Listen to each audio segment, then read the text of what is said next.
بسم اللہ الرحمن الرحیم۔ سیدہ خدیجہ کے نام کے ساتھ شہد کی حلاوت۔ سیدنا بلال حبشی رضی اللہ تعالیٰ عنہ فرماتے ہیں کہ میں نے پہلی مرتبہ سیدہ خدیجہ رضی اللہ عنہ کے بارے اس وقت سنا تھا جب میری غریب ماں نے ایک شہد لگا روٹی کا ٹکڑا میرے منہ میں ڈالا تھا۔ میں کوئی 5 سال کا تھا۔ یہ روٹی سیدہ خدیجہ رضی اللہ عنہ کے گھر سے آئی تھی۔ اس دن سے آج تک میرے ذہن میں سیدہ خدیجہ کے نام کے ساتھ شہد کی حلاوت و مٹھاس وابستہ ہے اور دلی عقیدت و احترام ہے۔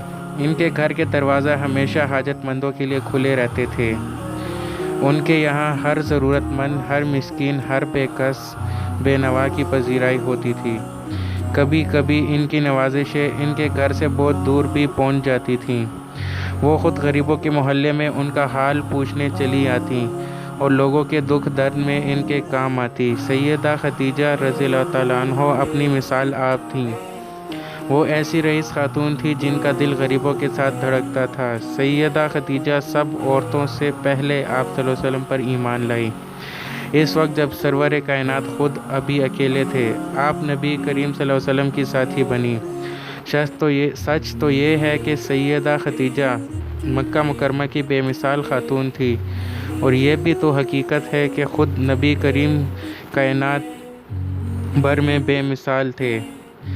میں جب پہلی مرتبہ آپ سے ملا تو آپ کھجور کے پتوں کی ایک سادہ سی چٹائی پر اپنے ہمزاد حضرت علی رضی اللہ تعالیٰ عنہ کے ساتھ بیٹھے تھے۔ آپ صلی اللہ علیہ وسلم نے مجھے دیکھا تو آپ کی آنکھیں بھر آئیں۔ حضرت علی رضی اللہ تعالیٰ اس وقت بچے تھے۔ آپ کا ہاتھ تھام کر پوچھا، آپ کیوں رو رہے ہیں؟ یہ کوئی برا آدمی ہے کیا؟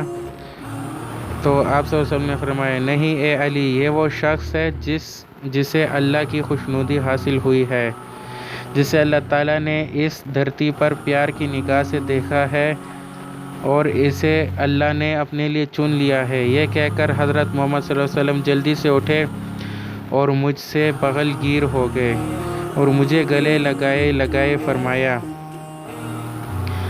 بلال، جب تک دنیا قائم رہے گی یہ بات یاد رکھی جائے گی کہ اسلام کی راہ میں اذیت برداشت کرنے والے پہلے شخص تم تھے۔ پھر حضرت محمد صلی اللہ علیہ وسلم نے میرا بازو پکڑا اور مجھے اپنے ساتھ چٹائی پر بیٹھنے کے لیے کہا۔ اس بات پر میں نے چونک گیا۔ کہا میں اور کہا وہ عالی نسب، میں آج تک قریشی کے کسی فرد کے سامنے نہیں بیٹھا تھا۔ بھلا غلام کب اپنے آقا کے سامنے بیٹھنے کا سوچ سکتا ہے، اور ایک ہی چٹائی پر ان کے ساتھ بیٹھنا تو تصور سے بھی باہر تھا۔ میں بیٹھ نہ سکا، میں کھڑا رہا۔ پھر کونین کے آقا صلی اللہ علیہ وسلم نے اپنے مخصوص انداز میں پکڑ کر مجھے اپنے ساتھ بٹھا لیا۔ اللہ نے میرے نصیب بلند کر دیا اور میرے بھاگ جاگ اٹھے۔ اتنے میں کلثوم رضی اللہ تعالیٰ عنہ آپ صلی اللہ علیہ وسلم کی بیٹی کھجوریں لے آئیں اور اپنے راج دلارے ابا کے سامنے رکھ دیں۔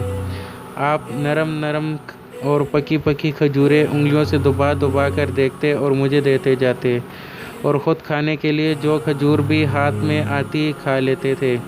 امت کی شفیق و کریم نبی کی کیا ہی بات تھی اور کیا نرالی شان تھی۔ سبحان اللہ، سبحان اللہ۔ دوستو، یہ ویڈیو کتاب ہر واقعہ بے مثال سے لی گئی ہے۔ اگر آپ لوگوں کو یہ ویڈیو اچھی لگی ہو تو آپ ہمارے چینل اردو امیزنگ ویڈیوز کو سبسکرائب کریں اور ساتھ ہی بیل کے آئیکن پہ کلک کریں تاکہ آپ کو ہر نئی آنے والی ویڈیوز کی نوٹیفیکیشن مل سکے۔ جزاک اللہ۔